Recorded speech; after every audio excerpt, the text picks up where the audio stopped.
Assalamualaikum warahmatullahi wabarakatuh. Sampurasun wilujeng patepang deui sareng abdi Irfan Safrudi.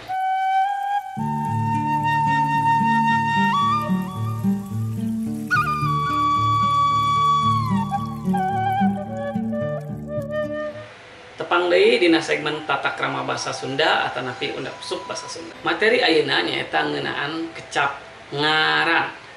Upami dina basa Indonesiana nyaeta nama. Upami dina basa Indonesia mah kecap nama teh mung hiji nyaeta nama teu aya deui dina sanesna. Upami telepatnya tah upami dina basa Sunda mah kecap kanggo nuduhkeun kana nama eta aya sababaraha hiji.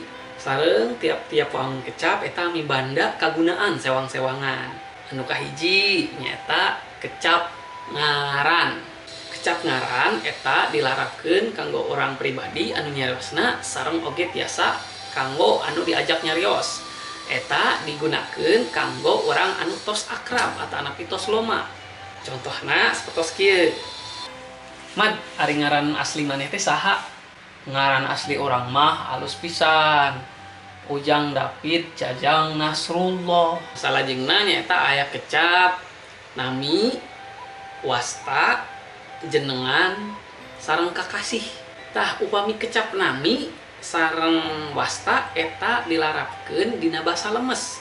Dianggona kanggo urang nyalira, kanggo anu nyariosna.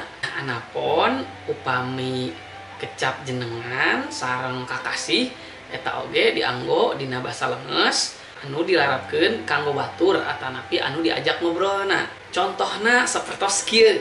Dupi ari jenengan teh saha Jang?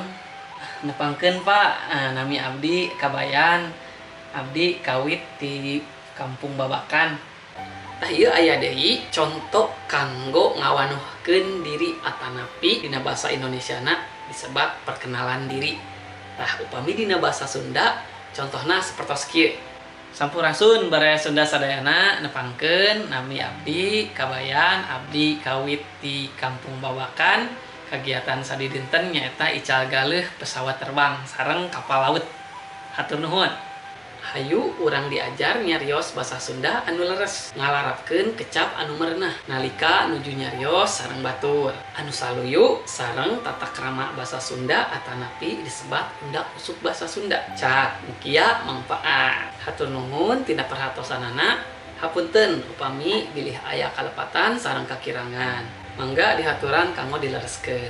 Pamungkas, wassalamualaikum warahmatullahi wabarakatuh. Sampurasun.